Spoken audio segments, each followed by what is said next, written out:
+3 third semester Odia nurse third semester unit 1 अच्छी आधुनिक ओडिया साहित्यर पृष्ठभूमि और नवजागरण। आधुनिक ओडिया साहित्यर पृष्ठभूमि और नवजागरण नवजागरण कौन ता विषय मु वीडियो अपलोड करिछि।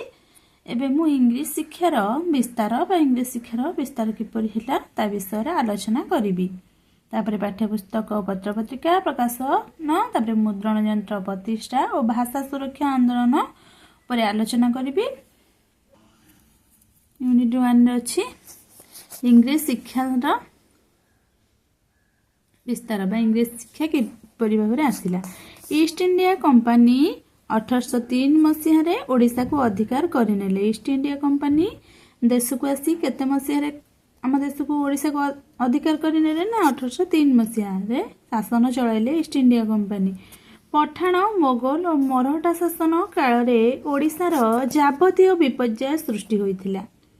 पठाण मोगल और मराठा शासन काल में ओडिशा रे सेतबेले कोन ना जाबतीय विपर्यय सृष्टि होइथिला। तेणु जेतेबेले इंग्रेज माने ओडिशा अधिकार करबा को आसिले जेतेबेले इंग्रेज माने हम ओडिशा अधिकार करिया को आसीथिले सेतेबेले ओडिशार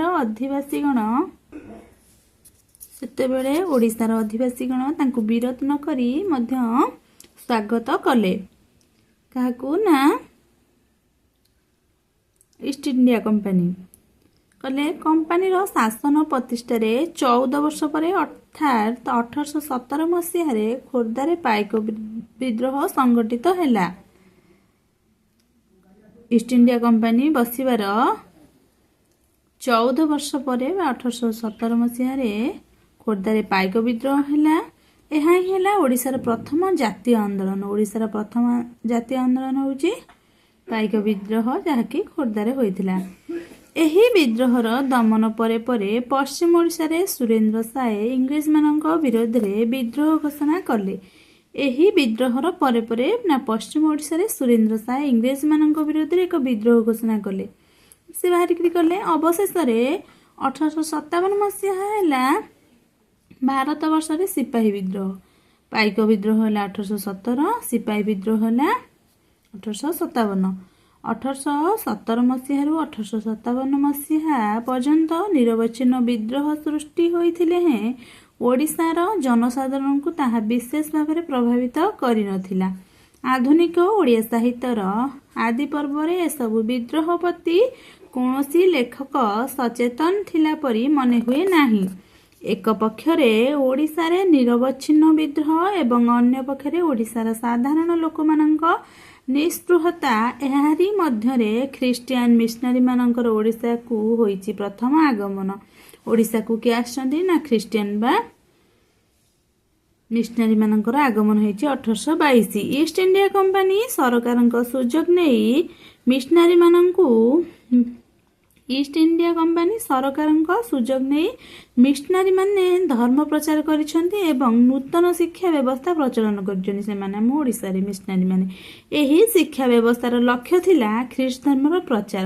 तांकर लक्ष्य थिला कि ख्रीष्ट धर्मर प्रचार। तेणु मिशनरी मानक प्रतिष्ठित विद्यालय रे ओडिसार लोक आउ तांको पिला मानकु पाठ पढाइबा को छाडिलेनी। कारण से मानकर भय थिला काले पिला माने ख्रिस्टियान होई जिवे। तांको स्कूल से माने ते स्कूल खोलिले पिला लोक मानकर भय ला कि जति से माने सेठी पिला को पढाइबा को छाडिबा हम ओडिसा रे पिला माने ख्रिस्टियान होई जिवे।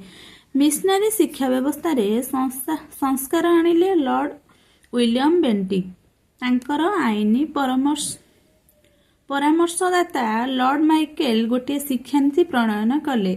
एही शिक्षानीति को सेतेबेले राजा राममोहन राय प्रमुख सम्मति जणाइले। फलरे मिशनरी शिक्षा व्यवस्था परिवर्तित होई कंपनी सरकारक शिक्षानीति रे परिणत हैला। 1858 मसीहारू ब्रिटिश सरकारक प्रत्यक्ष तत्वावधान रे रहिला शिक्षा व्यवस्था। 1873 मसीहारे कम्बल साहेब शिक्षानीति पर्यंत दीर्घ 50 वर्ष धरी जो शिक्षा प्रचलन होइथिला सेथिरु एक नूतन शिक्षित गोष्ठी रहिला आविर्भाव एवं सेमाने ब्रिटिश सरकारक अनुगत्य लाभ करी नूतन अर्थकैन्य ଭିତ୍ତିରେ ଆପଣା ଆପଣାର ଆଭିଜାତ୍ୟ ପ୍ରତିଷ୍ଠା କଲେ ସେମାନେ। 1822ରୁ 1873 ଏହି 50 ବର୍ଷ ହେଉଛି ଓଡ଼ିଶାର ନୂତନ ଶିକ୍ଷା ପ୍ରତିଷ୍ଠାର ଯୁଗ ଏବଂ 1871ରୁ 1931 ବର୍ଷ ଶିକ୍ଷା ବିକାଶର ଯୁଗ। ଶିକ୍ଷା ପ୍ରତିଷ୍ଠା ଯୁଗରେ ଇଂରାଜୀ ଶିକ୍ଷା ପ୍ରତି ଯେଉଁ ବିବାଦ ଓ ବିରୋଧ ଥିଲା ତାହା ଶିକ୍ଷା ବିକାଶ ଯୁଗରେ ରହିଲା ନାହିଁ। ତେଣୁ ଇଂରାଜୀ ଶିକ୍ଷାକୁ ଅବଲମ୍ବନ କରି ନୂତନ ଶିକ୍ଷାଗୋଷ୍ଠୀର ଆବିର୍ଭାବ ହେବା ସଙ୍ଗେ ସଙ୍ଗେ ଆଧୁନିକ ସାହିତ୍ୟର ହେଲା ନବଜନ୍ମ। ଯେତେବେଳେ ଇଂରେଜ ଶିକ୍ଷାକୁ ଅବଲମ୍ବନ କରି ନୂତନ ଶିକ୍ଷାଗୋଷ୍ଠୀର ଆବିର୍ଭାବ ହେଲା ତାହା ସଙ୍ଗେ ସଙ୍ଗେ ଆଧୁନିକ ସାହିତ୍ୟର ହେଲା ନବଜନ୍ମ। ଏତଏବ ଓଡ଼ିଶାରେ ଇଂରେଜ ଶାସନ ଇଂରାଜୀ ଶିକ୍ଷା ବ୍ୟବସ୍ଥା ପ୍ରଚଳନ ଫଳରେ କର୍ମେ କର୍ମେ ଏକ ଆଧୁନିକ ଅନୁସନ୍ଧିକୁ ମନୋବୃତ୍ତି ପ୍ରକାଶ ପାଇଲା। ନବଶିକ୍ଷିତ ଗୋଷ୍ଠୀ ଇଂରେଜ ଶାସକ ଅନୁଗ୍ରହ ଲାଭ କରି ଅର୍ଥକାଳିନ୍ୟ ଲାଭ କଲେ। ଏହି ମଧ୍ୟବିତ୍ତ ବର୍ଗ ମଧ୍ୟରୁ ଯେଉଁମାନେ କୌଳିନ୍ୟ ଯୋଗୁଁ ଉପଭୋଗ ହୋଇଗଲେ ସେମାନେ ଦେଶ ଓ ଜାତିର ଉନ୍ନତି ପାଇଁ କିଛି କଲେ ନାହିଁ। ଯେଉଁମାନେ ଅର୍ଥକାଳୀନ ହୋଇଗଲେ ମଧ୍ୟବିତ୍ତ ଥିଲେ ସେମାନେ ଅର୍ଥକାଳୀନ ହୋଇଗଲେ ସେମାନେ ଆଉ ଦେଶ ଜାତି ପାଇଁ କିଛି ଉନ୍ନତି କଲେ ନାହିଁ। ଉପଭୋଗ ଓ ଶୋଷଣ ହୋଇଗଲା ସେମାନଙ୍କର ଲକ୍ଷ୍ୟ। ହୋଇଗଲା ଆମେ ଉପଭୋଗ କରିବା ଶୋଷଣ ମଧ୍ୟ କରିବୁ। ନିଜକୁ ପାଶ୍ଚାତ୍ୟକରଣ କରିବା ହେଲା ସେମାନଙ୍କର ଏକମାତ୍ର ଆଦର୍ଶ। ଅପରପକ୍ଷରେ ଯେଉଁମାନେ ଅର୍ଥକାଳୀନ ଲାଭ କଲେ ହେଁ ଉପଭୋଗୀ ହୋଇଲେ ନାହିଁ ସେମାନେ ଓଡ଼ିଶାର ଉନ୍ନତି ପାଇଁ ମନ ଦେଲେ। ସେହିମାନଙ୍କ ପ୍ରଚେଷ୍ଟାରୁ ଆଧୁନିକ ସାହିତ୍ୟ ହେଲା ଅଭ୍ୟୁଦୟ। ଏହିଭଳି ଭାବରେ ଇଂରେଜୀ ଶିକ୍ଷାର ହେଲା ବିସ୍ତାର। କିଭଳି ଭାବରେ ଇଷ୍ଟ ଇଣ୍ଡିଆ କମ୍ପାନୀ ଆମ ଓଡ଼ିଶାକୁ ଆସିଲେ, ଇଷ୍ଟ ଇଣ୍ଡିଆ କମ୍ପାନୀ କଲେ, ମିଶନାରୀ ମାନେ ଆସିଲେ, ଏହିପରି ଭାବରେ ଇଂରେଜ ଶିକ୍ଷାର ବିସ୍ତାର ହେଲା। ରଖୁଛି। ଜୟ ଜଗନ୍ନାଥ। ପୂର୍ବ ଭିଡ଼ିଓରେ ମୁଁ ପାଠ୍ୟପୁସ୍ତକ ପତ୍ରପତ୍ରିକା ଉପରେ ଆଲୋଚନା କରିବି।